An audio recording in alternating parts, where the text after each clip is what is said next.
And the webinar for today is titled Career Conversations to Promote Academic and Career Development.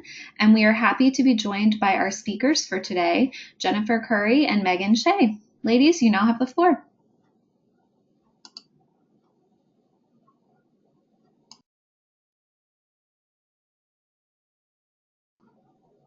Hello? Yep, we can hear you. Go ahead.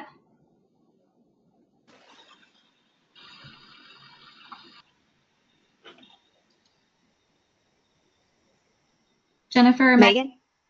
Megan, are you on? Yeah. That was so weird. It cut out there for a little bit, so I'm not sure what happened. Yeah, sorry about that. You just disappeared. Hi, everyone. My name is Megan Shea. I'm an assistant professor at New York Institute of Technology. We have a campus on Long Island and one in the city. And thank you so much for joining us today. And I'm Jen Curry. I'm a professor at Louisiana State University in Baton Rouge, Louisiana. And just really excited to be here and love talking about career and college readiness. So this is right up my alley, and hopefully you all will enjoy this presentation. So really briefly, Jen and I have been working with the American School Counseling Association and the Colorado Department of Education to develop some documents called Career Conversations. And so throughout this presentation, we're hoping that you walk away with a sense of how to use the tools and hopefully be able to put it, some pieces into practice right away. So that's kind of our overall goal. Go. And here's our learning outcomes for today. I'll just leave the slide up and not read it to you if you want to take a second to read what we're going to be covering.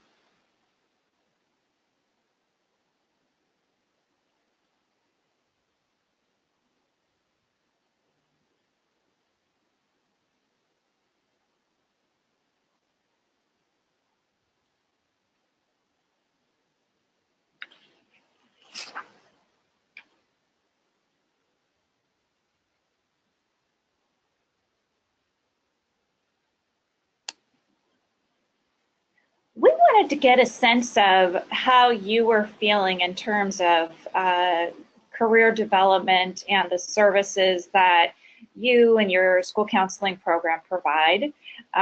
So we have some polling questions for you. Perfect.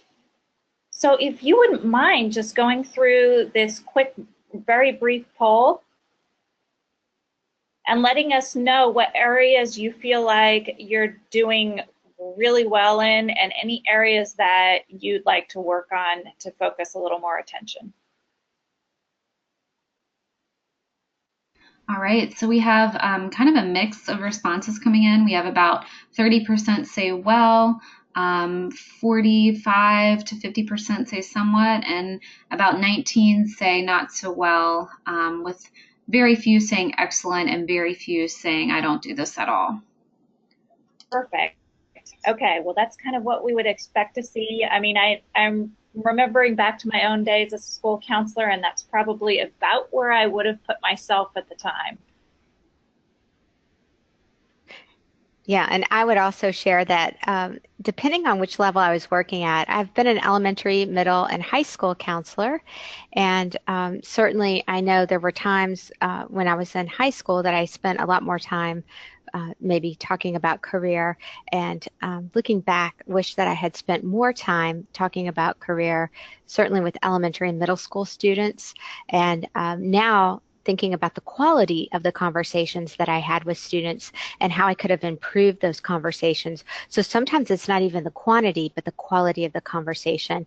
And we're hoping that those will improve as you go not only through today, but we have 4 more of these seminars, webinars that we're going to be giving. And hopefully you'll be joining us for some of those and talking about the quality of the conversations that you're having. And I went ahead and up the next. Oh, go ahead. So right now, people are responding with how well do they engage parents in supporting their students' career development. So we're getting some responses there. We have 23% say well, about 30% say somewhat, and 35% say not so well. And then 9% say I don't do this at all. Right. All right. And then would you like to move forward with the last poll here? Sure. Yeah, that would be great, Jen. Thanks. All righty, here we go. All right, so if you could type it or answer the question, how well do you engage the community in supporting student career development? All righty, and we have some responses. About 4% say excellent and 4% say well. And then 24% say, or about 30% say somewhat, 40% say not so well, and 20 say I don't do this at all. Alrighty. Great.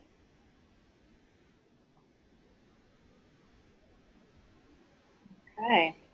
Well, kind of along the same lines as many of you are, it sounds like, and maybe I don't know if you can identify with what I'm experienced or not. One of the things I found difficult when I was a middle school counselor was finding curriculum or materials that felt like it was brief.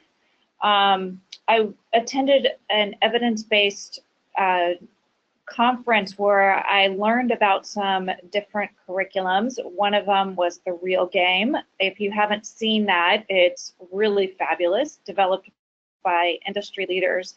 However, when I bought it and started to implement it, realized that it was actually 17 lessons long, which, you know, as you all know, that's a real challenge to get into the classroom that many times. So the whole curriculum itself is amazing, but how do you do that and be effective in a much smaller period of time? So that's one thing that I found difficult. Another thing that I found difficult was just kind of being consistent in terms of having parents come in for more than just like a one-shot parent night kind of a deal. So engaging parents on more of an ongoing basis. So those were two of the issues that I kind of struggled with, and now have some ideas about how to handle those issues. And so we'll kind of be sharing with you some ideas as we go along. And then one of the things that I would share is that engaging the community is something that I think not only did I struggle with, but as Megan and I have talked over the last year, not only about school counselors that we meet in the field, but about our own practice over the years, it's really difficult to know how to engage the community in meaningful ways in career and college preparation with your students. A lot of counselors that I speak with, and looking back at my own experience, do this very sporadically or in those kind of one-shot deals that Megan was just talking about with parents, where you bring the community members in or community partners in one time for maybe a career fair. We're really coming across some great opportunities when we think about apprenticeship programs.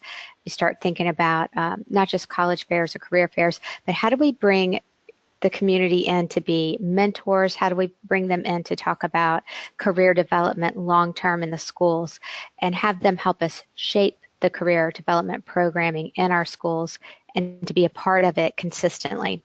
And as we talked about developing these particular pieces for ASCA in Colorado, we wanted to make community partners a key aspect of that, and to make the school counselor not just the person who is the key to making career and college readiness development happen in schools, but also that broker of the resources. So Megan and I really try to integrate community partners throughout, and hopefully you all be able to use that resource as well.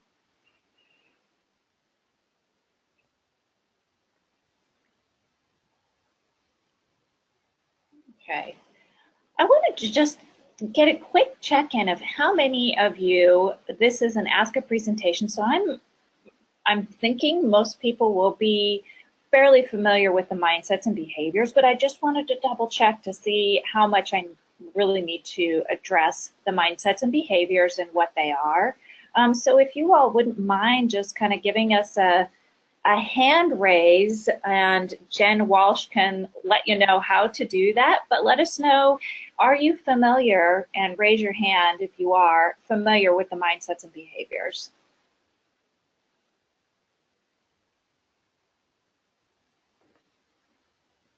All right, we see some hands coming in. If you don't know how to do your hand, raise your hand, you should be able to,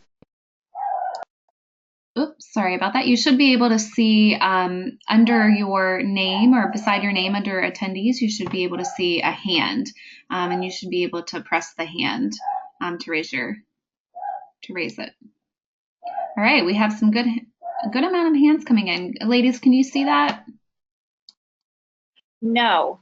Oh, wait, 60. No, I think that's for the last poll, so I can't see it. I don't think. Can I? So it looks like I would say about 70% are familiar with it. Okay. So just kind of a quick recap. The mindsets and behaviors came out, it's the second kind of version of the student standards. So it's the new national standards for students.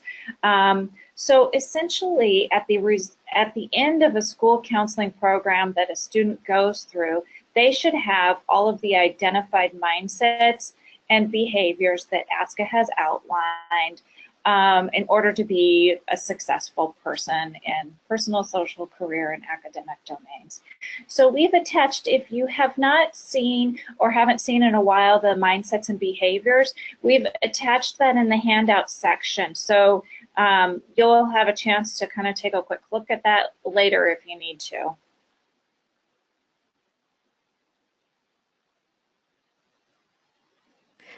Okay, and then I'm going to talk a little bit about the theoretical underpinnings of the career conversations.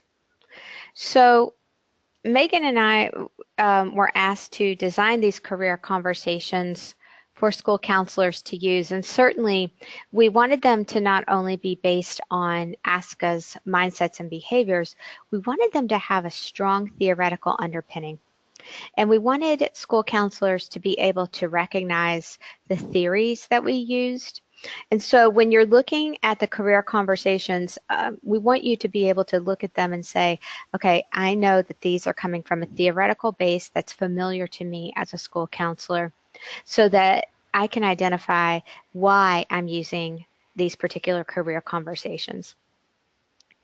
So we, of course, used Bronfenbrenner. Bronfenbrenner, for those of you who are thinking back to your graduate school days, was the ecosystems theorist who developed the ecological systems theory, looking at the microsystem. Those are the relationships closest to an individual. These could be, if you're a student, the other students in a classroom, the students on a sport team. This could be the other individuals on that team or coach. Students very involved in a church group. This would be other peers in the church group, or could be like a youth pastor. So these are the people who have the most influence on a student. Parents, could be the school counselor, should be, hopefully, if that school counselor has a close relationship with the student. The next system out from that is a mesosystem. That is the interaction of two microsystems. So that could be, for example, when a parent comes to the school and meets with a teacher. That's two of that student's microsystems interacting together. Then out from that is the exosystem, and this is a system that more globally supports a student. So this would be things like policy and law. So if you consider, for example, the Elementary and Secondary Education Act, the ESEA, that is actually a law that supports student development, and it was reauthorized in 2015 as the Every Student Succeeds Act. That's a law that has career and college readiness written into it. So that's an example. Some of your school districts may have policies about career and college readiness. They likely do. It's probably written as academic policy. For example, individual graduation plans. Most students have to have those. That's an exosystem intervention. At the macro system level, uh, these are cultural norms or values. For example, it may be very valued in a student's culture that they go to college. So students may be pushed by their family and members of their culture to go to college. So that's an example of a macro system. We also pulled heavily from Bourdieu. Pierre Bourdieu was a theorist who talked a lot about social capital. And what we would want you to really know about social capital theory is that our students show up to school with different levels of capital. And capital can be economic, it can be political, it can be social. So, for example, economic capital is money. Some students come from families with a lot of money. Some come from families without any money, really, or with very little income. And that can influence the amount of social capital a family has, political capital a family has. This has a heavy influence on a student's career and college readiness capital. So I'll give you an example. If a student's from a family, for example, a family that I know where the dad is an orthodontist, he has an orthodontic practice, and he has a daughter who wants to be a pediatric dentist. He has connections with other dentists. He knows people who can get his daughter internship. He certainly understands a lot about the medical field. They have the means to send their daughter to college. They have their daughter in a private school, and she's able to take a lot of advanced placement coursework. That's very high college and career readiness capital. It's tied to her economic capital, social capital through the connections her father has, some political capital because her father's involved in a board that helps with dental credentialing. Now, you could compare that to a student who maybe would like to be a dentist, but who is a first generation college student whose parents maybe don't have any means to help that student go to college. And because they don't have a background with a college education themselves, don't know how to navigate the college process. They don't know anybody who can give their child an internship while they're still in high school or summer employment in a dental office. And so for their child can still become a dentist, but they're going to have to expend a lot more personal energy to make these connections. So lower social capital and lower career and college readiness capital. That theory matters a lot, and when you get into these career conversations, you're going to be able to assess some of these connections that families have and how it's either helping their child, or if they don't have these connections, how their child is having to navigate these things by themselves. And when you find a student who doesn't have those connections, it can really help you assess how to help that student make connections. Other counseling theories we looked at, so solution-focused theory. The career conversations are meant to quickly help you assess and navigate what the student needs in terms of career and college preparation. Narrative, students telling their own story. This is supposed to be very empowering. It's a very positive look at the student. Motivational interviewing. You're going to join with the student. This is meant to be a decision-making process that is one where the student is in the driver's seat. And then career development theories, we looked at lifespan, life space. What do you want long-term in your life? What are some of the things you want in your life? Think back to Super's theory. Do you long-term think you might want a family? And how does your career fit with that? What are some of your family values? What are some other things going on in your life that help influence the decision you're making about your career?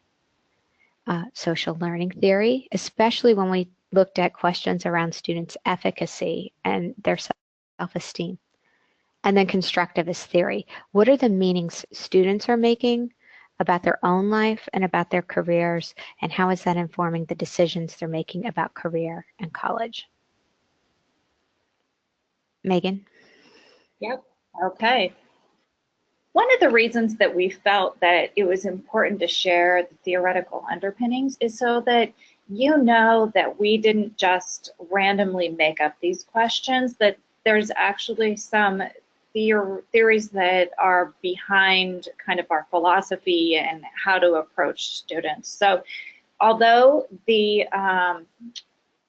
career conversations aren't evidence-based yet, Jen and I are working on that, but they are based in a strong theoretical grounding, so we wanted you to be aware of that. Anything else you want to add to what I just said, Jen?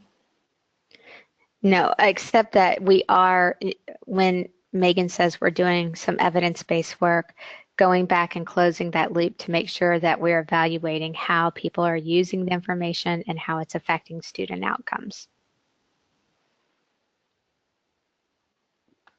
All right, so we wanted to quickly go over what the premises are to the career conversation. So no matter what questions you use in the career conversations, we want people to have sort of an internal philosophy when they're approaching kids around career type conversations. So the first thing I want to say about this before I actually jump into it is that there is a lot of emphasis on college readiness and post-secondary readiness. But what tends to happen when you're only focusing on college readiness is you kind of leave out the career development piece. So it's almost like you're jumping from point A to point Z without kind of doing the foundational work along the way. So the way that I think about it is that college readiness is a piece of career development, but it's definitely not the entirety. So our hope is that the career conversations help to give a foundation for a little bit broader of developing students' career plans. So here's the premises. All students have the opportunity to explore interests, let's see, I'm in the way here. Excuse me, explore interests, abilities, values, and goals with a certified school counselor. Oops. All students have the freedom of post-secondary training and career choice. The thing that we want people to kind of walk away with is that for us to not push our own personal values around post-secondary training. And I think that that's kind of a hot topic, especially right now. I mean, college readiness or college admittance rates are being assessed by school counselors. Some school districts are holding school counselors accountable for how many students go to college. But we need to kind of expand that idea of college to post-secondary training rather than just college. So really allowing that to be the student's choice and not us or the system pushing somebody in a certain direction. And probably many of you have heard the philosophy is we want all students to be prepared for college, but they have the choice of whether or not that's the right path for them. Career development engages students, parents, and community partners. Jen just talked quite a bit about that. Career development is a lifelong process beginning at pre-K. I don't know how many of you have seen the NCDA policies, but for me, it was really helpful to see it. They have a document, the National Career Development Association, and have kind of clearly laid out, I guess, steps or developmental pieces that should be happening at people's different stages in lives. And so that document actually expands from early childhood into retirement. So it's just kind of a neat thing to see and recognize that there's actually career development stages throughout somebody's life. Students have the right to change their career aspirations and goals at any time. Career conversations are primarily strength-based.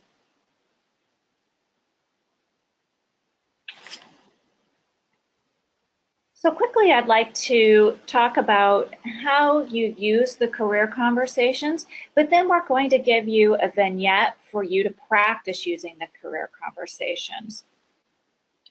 So depending on if you are a middle or high school counselor, and if you happen to be elementary and you're on, why don't you go ahead and use the middle school career conversations. And if there are middle school counselors on the call, I want to say you are not an oversight. It just happened to be that there was a grant to do just middle and high school. So my hope is that we'll get to middle school at some point in the not too distant future. So I think that you'll probably find that many of the middle school career conversation questions will work for you, but you may need to adapt them and make them more friendly for an elementary student.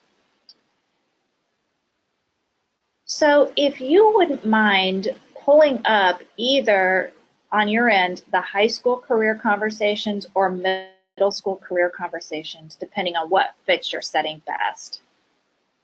And again, you can find those in the handouts tab of the GoToWebinar panel on the right-hand side of your screen.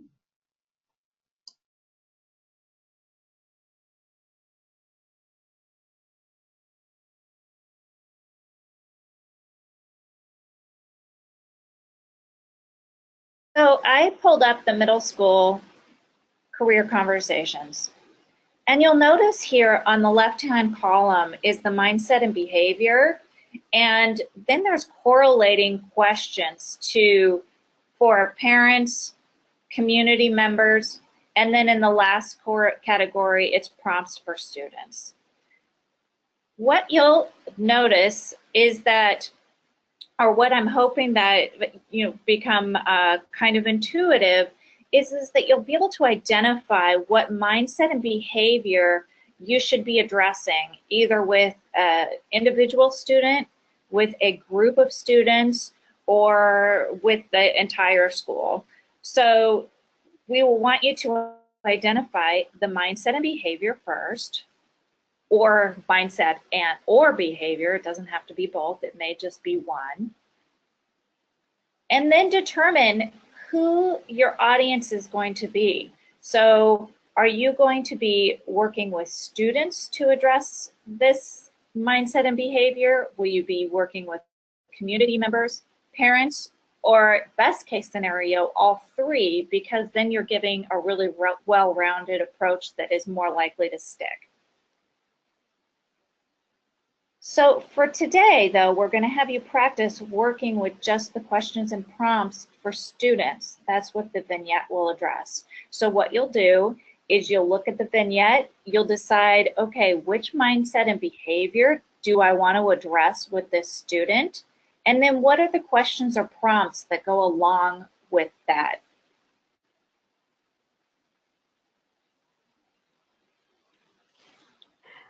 Okay. So we're going, yeah. I'm trying to get back here, but yeah, go ahead. Okay, so while she's navigating, we're going to go ahead and talk about the vignette.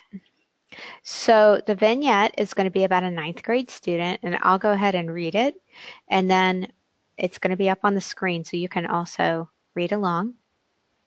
And then you're going to go ahead and try to identify which mindset and behavior. So we'll start first with the vignette. Micah, a 9th grade student, was referred to his school counselor by his biology and algebra teachers because he consistently did not turn in his homework and often didn't attempt to do his work in class. His standardized test scores demonstrated that he was capable of the work in both of these courses. Micah presented as shy, withdrawn, and lacking esteem. When the school counselor asked Micah what challenges he faced in completing his homework, he stated, "I'm just not smart. I can't do it."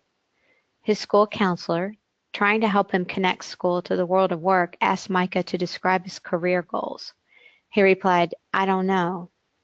I don't know what I can do." Probably many of you know a student like Micah. I know, having been a ninth grade counselor, that I've known several Micahs. What we would like for you to do is think first about which mindset or behavior you think Micah might be struggling with. And maybe there are more than that. So we're going to give you a chance first just to read the vignette one more time by yourself. Read through it one more time.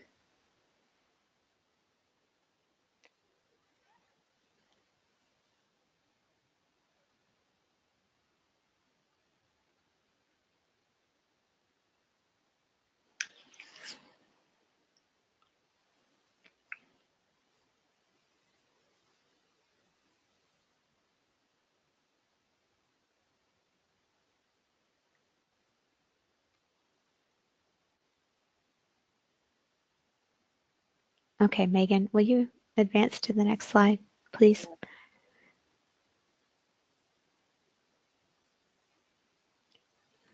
So what you would do in a case like this is first think about the mindset and behavior based on the student's need.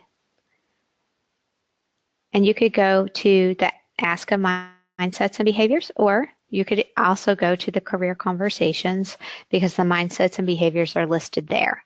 However, if you're still trying to familiarize yourself with the mindsets and behaviors, I suggest first going to them because it can give you, it's a more condensed version. So looking at that might be easier. It's a little less overwhelming. So if you don't mind, Megan, pulling up that document. So when you're looking at the mindsets and behaviors,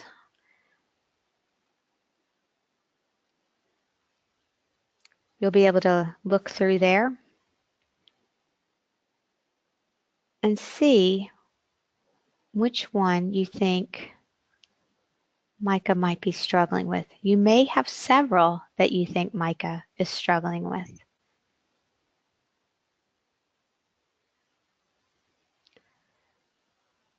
What we would like for you to do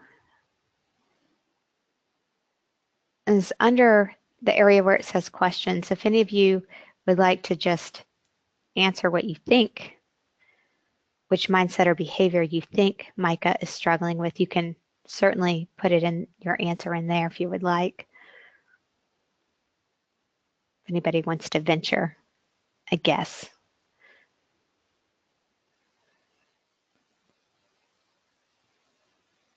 All right, we have one person who says that there's several, but maybe the approach will be to start more simplify the process. So pick one maybe.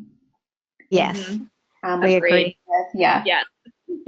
And then another person said self-confidence and ability to succeed.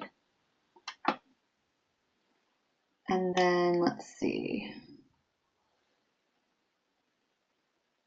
2.1. And then that's all we have. So the self-confidence one. Learning Okay. strategy number 4.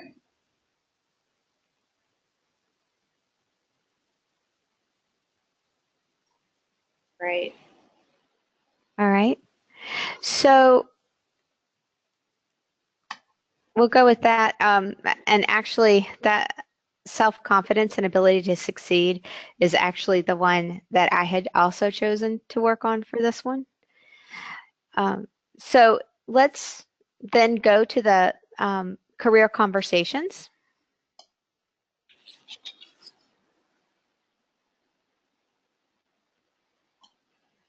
So if everybody will pull that up.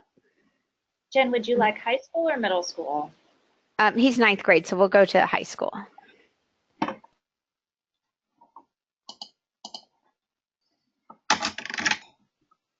All right. And then if you will scroll to mindset number 2, that's self-confidence and ability to succeed. So hopefully everybody can see that mindset too. And since we're working with a student, you'll see some prompts there. the 3 questions. Tell me about a time you felt proud of something you accomplished in the last few months. Tell me about a time you completed a math assignment you were proud of, English or writing assignment. What else would you like to accomplish this year? Those are some examples. Now, the mindsets and behaviors are not meant to address everything that you could run across, but they're meant to get you started with a student. So looking at these, which questions might you be able to use with Micah?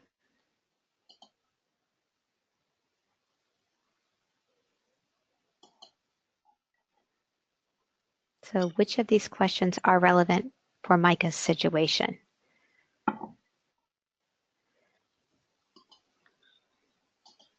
Jen, would you like people to type something in the Yes. Sorry. Jen's? In the questions. Yes. Thank you. Yes. So if you haven't seen where that is, it's in the grayed out box. It's, let's see, 1, 2, 3, 4, 5, 6 down. It's right above the polls tab. So click on that little arrow next to questions. All right, we have Jen, some. is that right?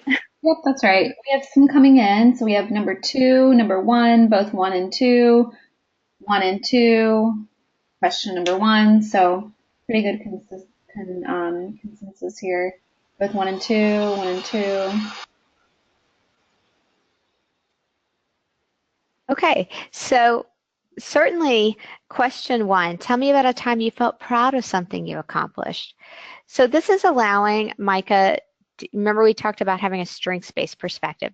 This is about changing the mind frame for Micah to what is something he's proud of. This might give you some insight into something that Micah does that Micah feels good about.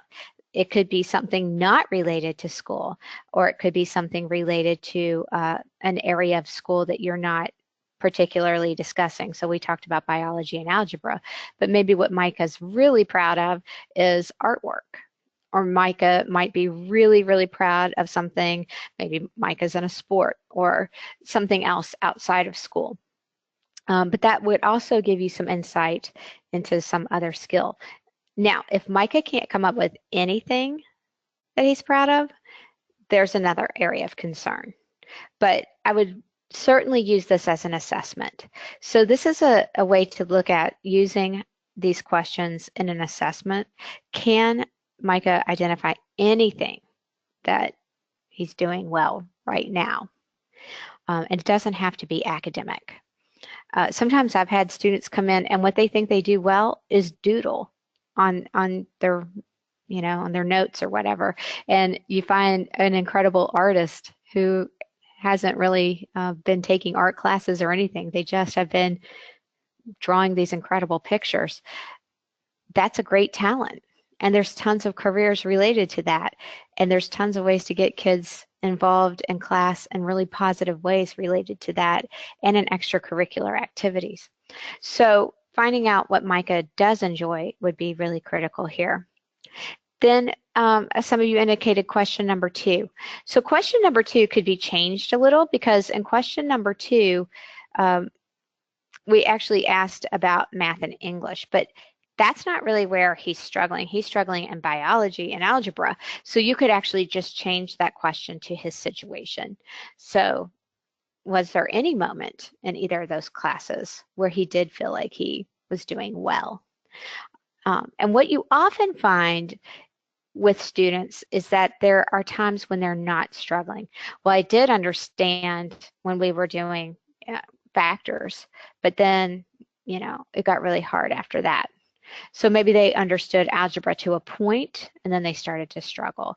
Or I understood when we were still just talking about parts of the cell, but then I didn't understand once they started talking about cell reproduction.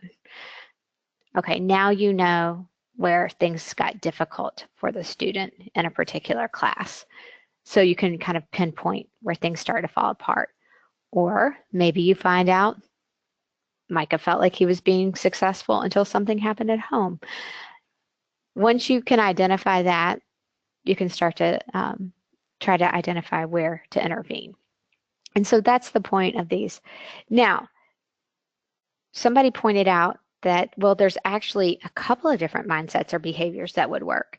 So maybe you pull one or two questions from this mindset and a couple of questions from one of the behaviors. That's also great.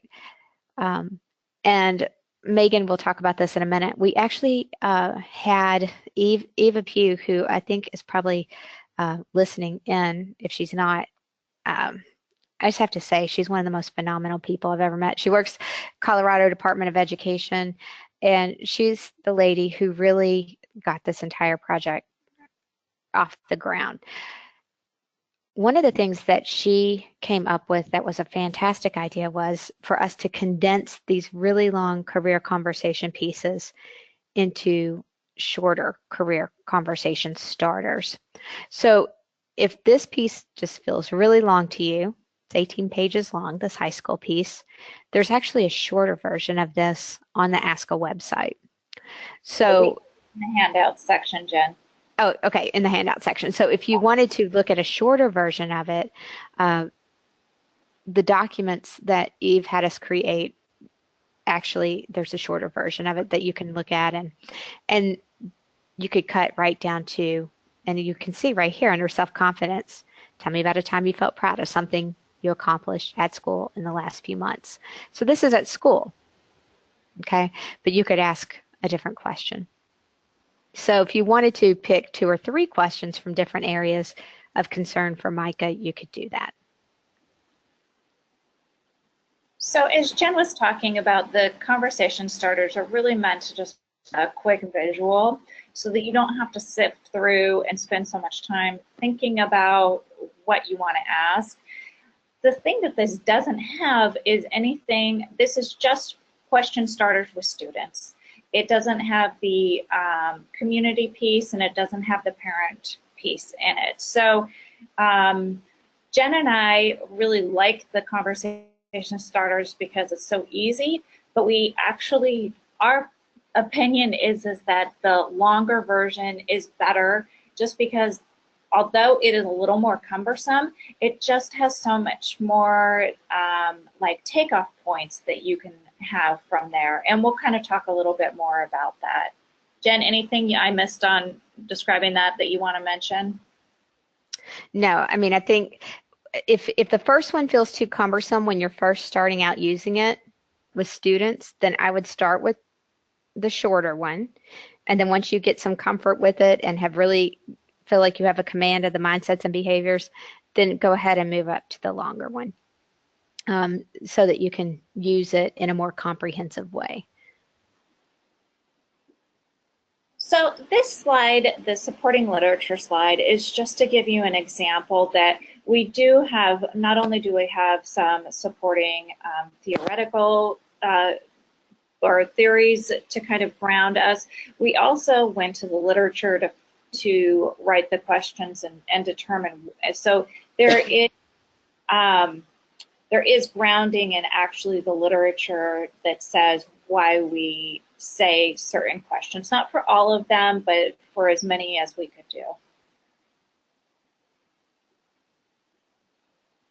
One of the things that we wanted to do was help you kind of develop an objective so that you know how to measure whether or not your work with students is working or not.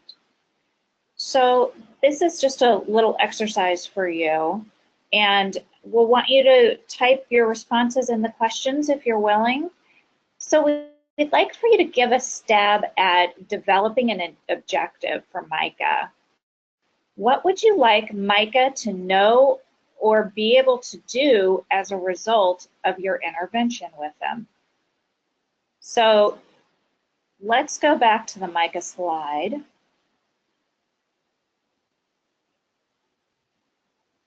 So what would you like Micah to know or be able to do after you work with him?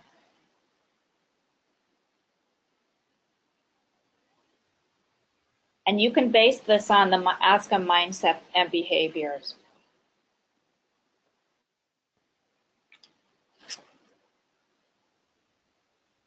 Type that into the questions section. We do have some responses coming in right now. Number one would be for Micah to know he is capable and a smart student, and to recognize his unique talents and gifts. Another one, identify at least one strength he possesses and connect it to a future goal. Right.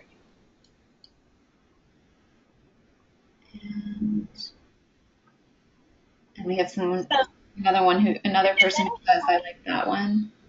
So when you think about your objectives, and let's go, then Jen Walsh, if there's more that come in, that would be great. Mm-hmm. But when you think about your objectives, when you're typing those in, how are they measurable? So an objective is nicest for you if it's actually a measurable objective, so that you know if you've hit that objective or not, or if the students hit that objective. So saying that Micah will identify one strength, which I think is somewhere along the lines, that is very measurable. You know if he identifies one strength or not. But saying for Micah to know he's smart, that becomes a little bit more complicated to measure. What exactly will he be saying or doing? That's just a little bit more vague, if that makes sense. So try to narrow it down to be as concrete and specific as possible. Hopefully that makes sense. Jen Walsh, is there anything else that came in? There's another one, believe in his abilities and that he can achieve high quality results and outcomes. Now, and Jen Curry, feel free to jump in on this too. Now, it's possible that there are scales out there to identify, I mean, self-efficacy, there's certainly self-efficacy scales that are out there that you could use. In fact, we're going to give you one as an example. So if you can find like a valid and reliable scale that's already out there, then that might make life easiest to be able to measure your objective. Jen Curry, do you want to say anything about that? Yeah, we actually are developing a workbook for these career conversations. And one of the things that we did was for every mindset and behavior, we researched if there was an assessment to go with it. And we tried to find everyone that we could that was free. And for some of them, we really struggled to find free assessments that had been researched and validated or were reliable. So there's actually 2 or 3 that we could not find some for. But I think ASCA is going to be publishing a workbook where you could actually get some information on those. But if you have access to like Mental Measurements Yearbook or to a library database where you can find those, but certainly ASCA is going to look through the list that we came up with and try to make sure that all of these are valid and reliable measures. You want to try to have some kind of measurable outcome.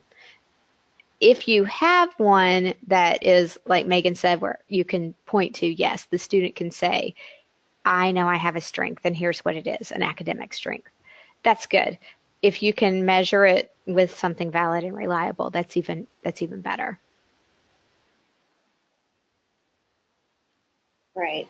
So I hope it's hard not to see everybody's faces to see if people are lost or if they're kind of following us. So I think I'll just do a quick poll. Let's see, how should I phrase this, Jen Curry? What should I ask here in terms of, are you lost? Or I guess, are you understanding, or do you have a somewhat understanding of how to develop an objective?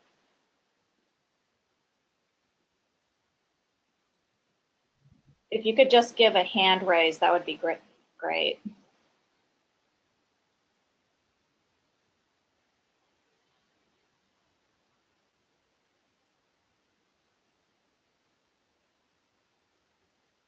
Jen Walsh, do we have anybody voting on that one?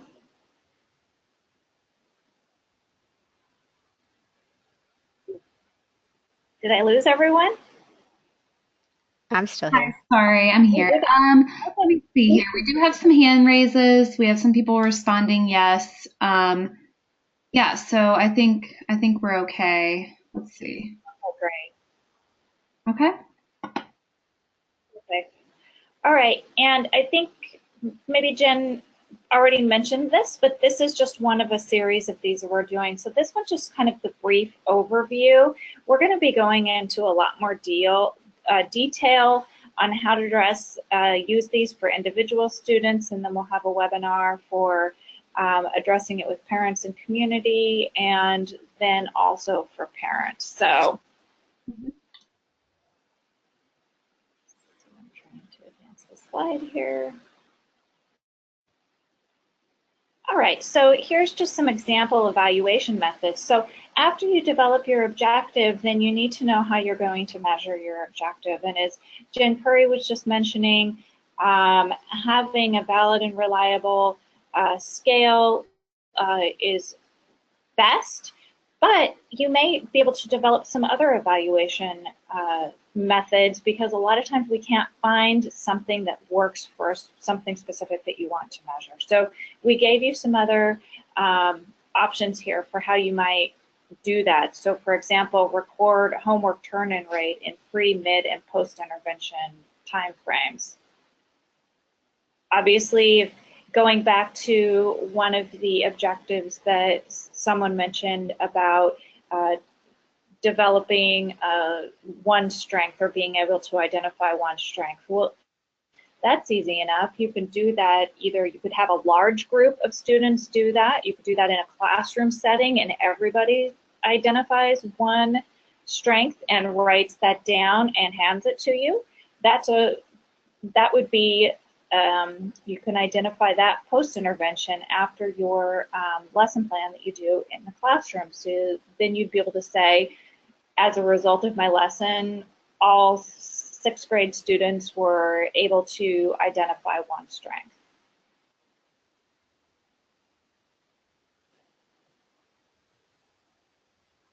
We would like for you to kind of give a stab at, and so you're going to need to look at either the high school career conversations for this or the middle school career conversations. But we wanted you to kind of just start thinking. We're not going to have a lot of time to actually develop this, but we want you to start thinking about how you might develop a group or parent intervention based off the career conversations. So if you wouldn't mind pulling up for yourself either the middle school or the high school career conversations so that you can be looking at that.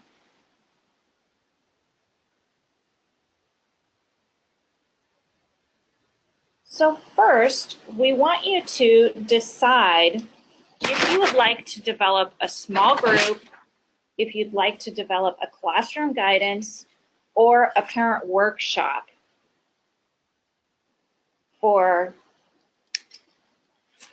your school.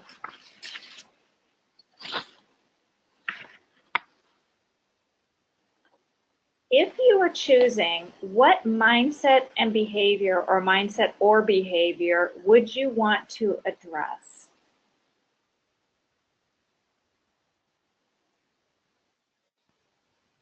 We'd like for you to think about developing an objective for this intervention, what career conversations questions you would like to use in your intervention, and how you'll evaluate the effectiveness of your intervention.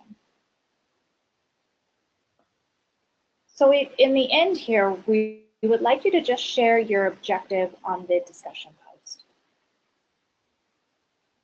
So start by thinking about your school counseling program and go back to one of the original questions that we asked of how are you doing? What area do you need to beef that up in terms of, was it with individual students, was it working with parents, or was it working with community?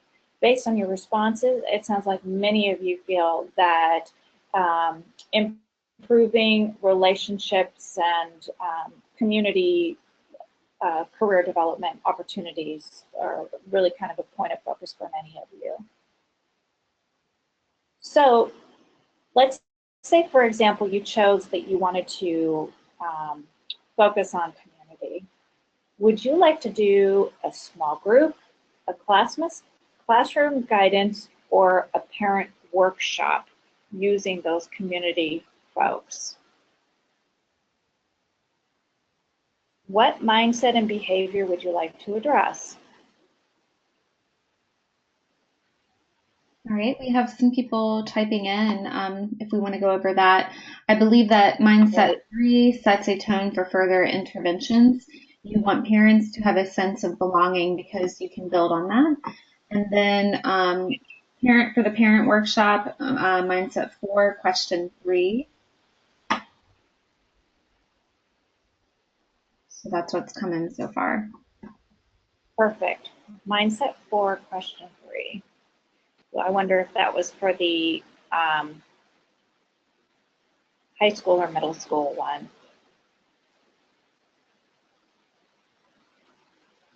We'll just use high school. To achieve your career goals, how long are you willing to go to college? But maybe they were talking about parents or possibly community. When Jen and I did this workshop at the Colorado Department of Education for school counselors, we had somebody come up with an idea of how to use these. She thought that she could literally take the questions for the parents, and she said she has been running a parent group at school for parents, and she was going to take the exact questions and turn them into actually the discussion topics for each of her parent nights. So I thought that that was kind of a cool idea. When Jen and I created this, I know Jen talked a little bit about this, we want you to feel like this is very adaptable. So it is not intended that you follow it word for word or follow each of these pieces. It's for you to be able to pick out what works and how to use it. So we certainly have ideas on how to use it, but in the end, we're hoping that these questions are kind of a jump off point for everybody. Jen and I felt that we couldn't presume to know or be able to tell professional school counselors exactly how they should be treating students. You all know the student, you have your own professional training. We just thought that this might be a good kind of jump off point for people to get you thinking about different ways to approach things. Jen Curry, anything you want to add? No, again, I would agree with Megan. It's not meant to be a one size fits all. It's really meant to be tailored to your unique populations. And as we go through this webinar series, there's, I think, 4 more of these on the career conversations. This one was just meant to be the overview.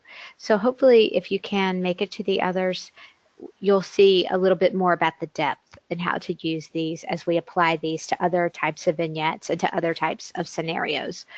And you'll get a better picture of how these could be used in other ways in other types of situations in your program. So not just individual students, we really wanted you to get a sense of how it could be used for small group counseling, classroom guidance, parent workshops. So hopefully you'll be able to join us for some of those other things. We wanted to end on just kind of finding out what ideas you have for how you might use the Career Conversations tool. What tool felt most helpful to you? The Career Conversation Starters, the high school, the middle school Career Conversations document, and how you might use that. So if you wouldn't mind typing that in the questions section, we would love to hear different ideas that you have and how you might implement this.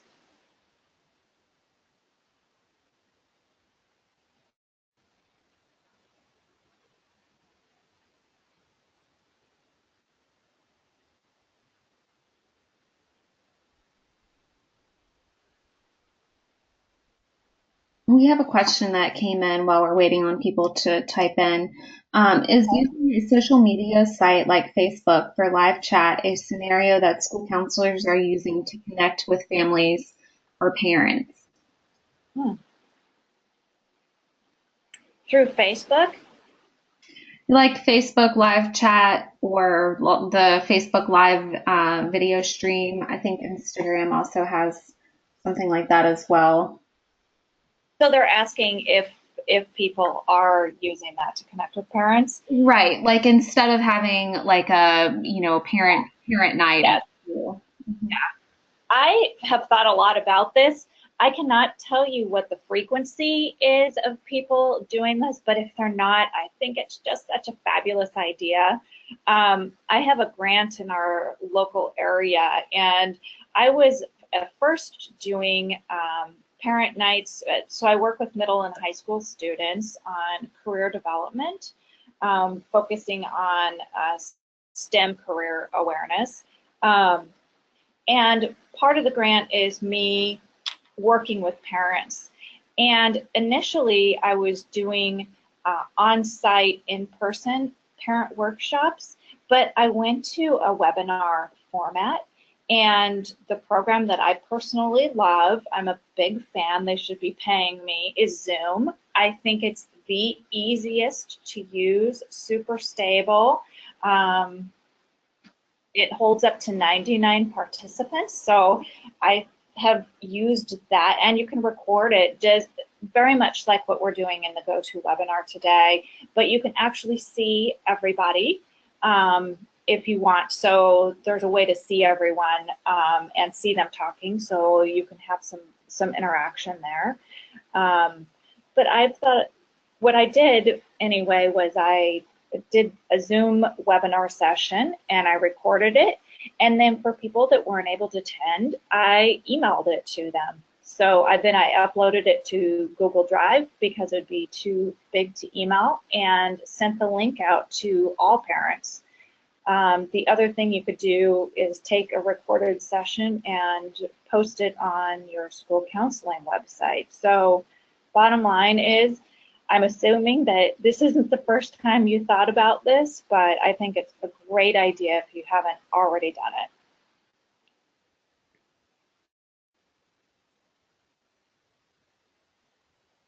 Okay, and we do have some people who chimed in. Let's see. I would use this in a grade meeting, also integrate with parent workshops as well as career day for utilizing different components. Would use high conversation starters in small group settings with ninth grade students who are struggling academically. Use at the start of the school year when, oops, hold on. When, sorry, the scroll came down.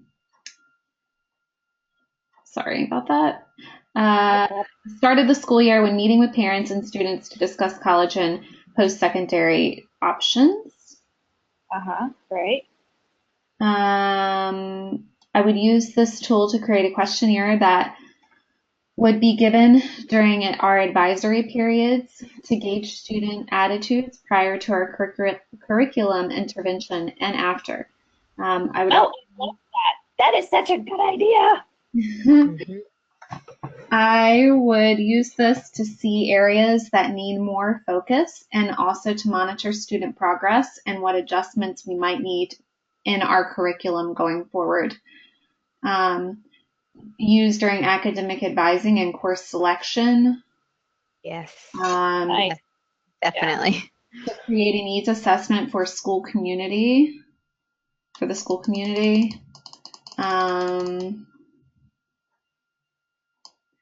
I think I might have gotten. Jen, I know that Eva's not on here. I don't is today. So, but I do want to say that one piece that we developed just recently, and it has not gone public yet, is a career conversations piece for employers. And so if you and hopefully ASCA is going to be putting that on this year. And I just want to call people's attention to it because it's going to be a really cool piece for those of you who conduct career fairs or who do any type of apprenticeship programs at your schools for students who are going to be getting either summer work or who are going to be going into apprenticeship placements or internships or anything like that, it is a piece for the employers to use when they're interviewing students. It's a really cool piece.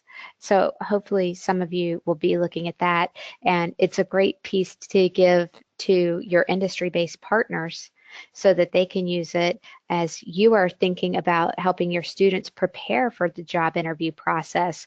You can also use that piece to help them think about how they're interviewing, and then that piece can be used for the interviews. So I just wanted to call people's attention to that as well.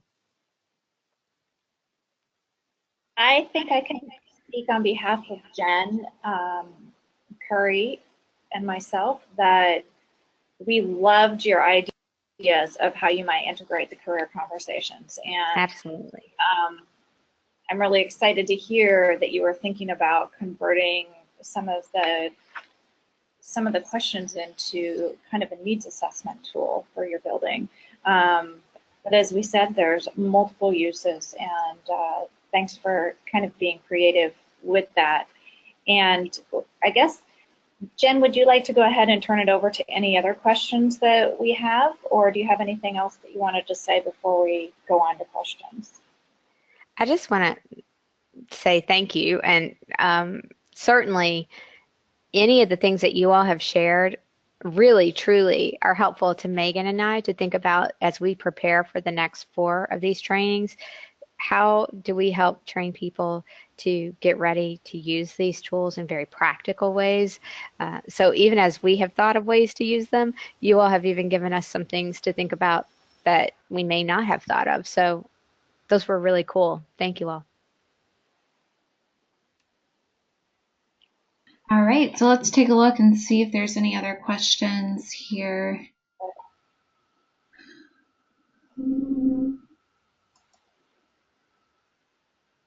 Let's see.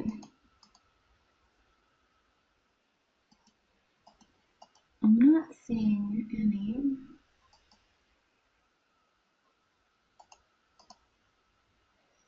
All right.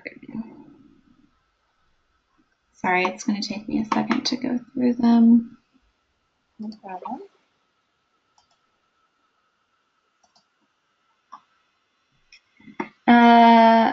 Okay. What about when collaborating with other staff members to carry out across the curriculum?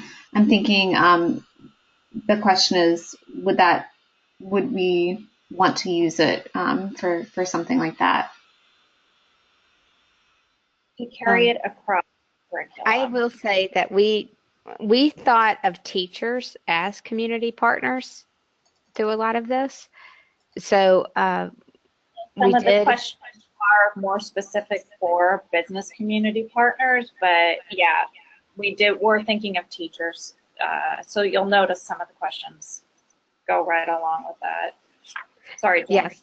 Yeah, some of them actually will be specific. If as you go through that longer career conversations piece in the middle school and high school, there are some that are specific for teachers to engage them in the development of larger curriculum pieces. And so if you're thinking about development of units or integration of core counseling curriculum into what the teachers are doing, that's in there. But it's in the community partner piece. Yeah, And it will literally say teacher for teachers. I'm not 100% positive where you're getting at with the question, so I'll address possibly maybe something else you were talking about with that as well. I think that, so for example, if your school has something like advisory, so things are taught in advisory that a lot of times that are career development in nature or college preparation, that kind of thing. So if you have something like this, then I think that absolutely the questions geared towards the students could be used in like an advisory kind of thing. So you could be bringing your teachers on board to having them talk with students about conversation. I think just in general, you could do that as well. You could have a staff development about what kinds of questions might teachers want to talk to students about in their classrooms. That's sometimes a missed opportunity, having teachers connect career actually to their subject matter. So that would be a nice, easy way for you to engage your teaching and the rest of your staff and help them with providing career development for students. That's not just you doing career development. So I'm sure I'm kind of preaching to the choir here. Many of you probably already know this and thought about it before, but just in case you haven't, if it's just the school counselors doing career development, it's less likely to be effective because then the students aren't hearing about it as often. But if you have the whole community involved, then students are more likely to be engaged in kind of an ongoing thought process engagement about their own personal development. So hopefully that one or both of our responses to that question answered it. Yeah, and also I wanted to share there were a couple other suggestions on how this could be used, and this kind of echoes what you were just talking about. We had somebody who said we have a nope, I have a career class at my middle school, and I am going to have the students use the questions, role play, and then run it campus wide on our TV announcements.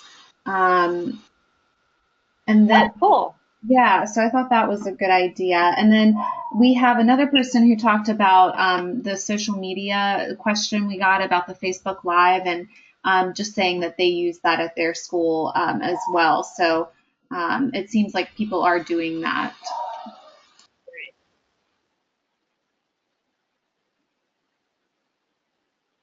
Very cool. So Jen Walsh, is that all we have then? It looks like that is it. That's all for the questions. Again, this is recorded and we'll be posting it on our website shortly, hopefully within the week. And also, please don't forget that this is just the introduction to a series that we're doing in the next upcoming months. So December, January, I think February and March of 2018, we'll be offering the follow-up webinars.